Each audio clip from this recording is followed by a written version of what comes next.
beberapa kali gesekan dan membutuhkan waktu yang cukup lama, lebih dari 5 detik, tentunya akan menyakiti hewan kurbannya. Kita tes ketajamannya, perhatikan.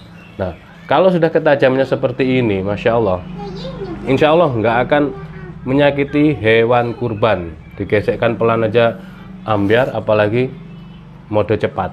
Nah itu, ini PR delman cap mata masih menjadi idola favorit hingga 2024 ini, sudah puluhan tahun.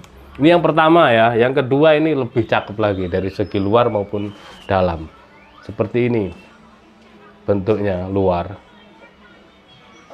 Galisono keling, peksi dalam pindural. Bentuk bilahnya agak sedikit gede, lega di sininya. Mantep ini buat sembelih gaya tarik. Ini material juga per delman cap mata, ada si